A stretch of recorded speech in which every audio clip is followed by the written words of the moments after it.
Hello again everyone, this is Maximus back with part 2 of my installing a Dension Gateway 500 unit into a 2005 Volvo S40 2.4i. In part 1 I went through the unboxing of the Gateway 500 unit. I discussed the various components that came packaged with the Gateway 500 and gave a brief overview of the installation layout. Here in part 2 I will go into locating the passenger compartment fuse panel and installing a fuse tap into the panel. This will be how we provide a power source for the Gateway 500. Just a quick note, I'm not a professional car stereo technician. I have zero experience with car radios and power systems. Therefore, this video is just a demonstration on how I personally installed the included components based on my interpretation of the included instructions and various research I did on the web. Messing around with the electrical distribution system of your vehicle and audio system could possibly damage or disable your system if something goes wrong. So again, this is just how I personally installed the Gateway 500 in the vehicle in which I have full ownership of. So with that said, let's get started. The passenger compartment fuse panel in the 2005 Volvo S40 is located at the foot of the passenger side footwell, hidden above a removable piece of felt liner. As per the vehicle's owner manual, the felt liner is removable by slightly depressing on the center of the two fasteners with a flat-headed screwdriver. By pushing in on the center of the fastener, it allows the back side of the fastener to release from the mounting hole it's secured into. With both fasteners released, the felt liner can drop away, exposing the white plastic bottom of the fuse panel, seen here. As per the owner's manual, there are two fastening latches that need to be loosened on the right and left side of the fuse panel. When the two fastening latches release, the front side of the fuse panel can drop down. Referencing the manual, you can gain better access to the fuses by pulling the panel slightly towards you after it's been dropped down. If you look to the left and the right side of the panel, you can observe how the fuse panel is mounted in a sort of pivoting hinge which allows this movement. Now, from what I've learned, the Gateway 500 works better if it has a continual source of 12-volt DC power, meaning that the power is not switched on and off with the ignition of the car. To do this, others have recommended using fuse number 77, indicated here in the fuse legend of the owner's manual.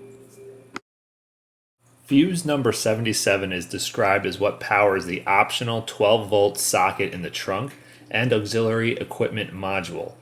It's also noted that it's a 15-amp fuse. Okay, so looking at the fuse panel, you can see each slot is numbered. Fuse 77 or F77 is seen here on the bottom row with the original blue 15-amp fuse installed. Also a quick item of note here, the car should be off and the ignition switch removed before going any further. The next step in preparation of inserting the TAPA fuse is to remove the existing 15-amp fuse from slot F77. This can be a little tricky. I used the needle nose pliers to grip the fuse to extract it until I could get it with my fingers. With the fuse removed, I wanted to be sure that power was still available even with the car off.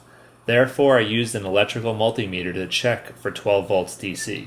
I inserted one lead into the F77 slot and touched the common lead of the meter to an exposed bolt on the car body, which I found on the passenger door hinge. Displayed on the meter, we have 12.5 volts DC, which is good. Now, as discussed in part 1, I'm going to use the ATM-sized TAPA fuse and an additional 10-amp fuse, which I purchased separately at an auto parts store. Here is the unpackaged TAPA fuse. As you can see, the two blades will insert into the fuse slot F77, and then there are two spots on the body of the TAPA fuse. The lower of the two spots is where the original 15-amp fuse will go to maintain the original circuit. The top spot is where the fuse for our added circuit will go.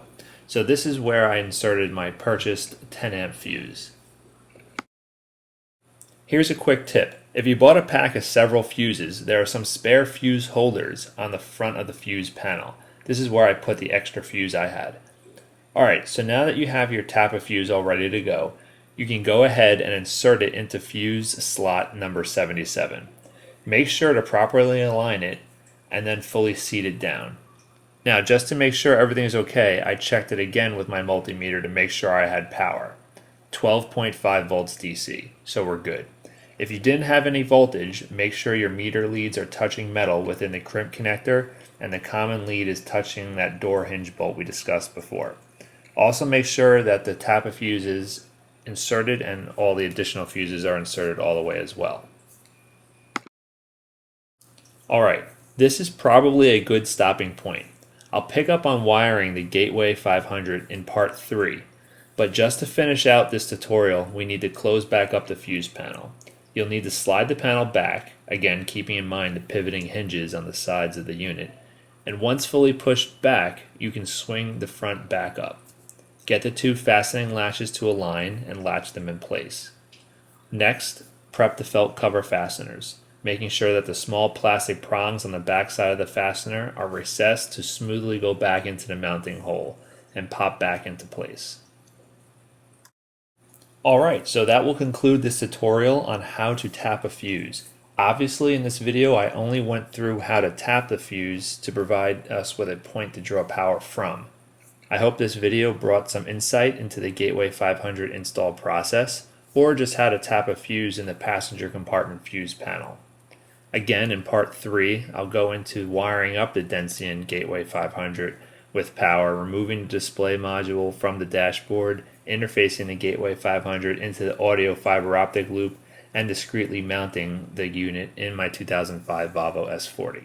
So keep an eye out for part 3, and thanks for watching.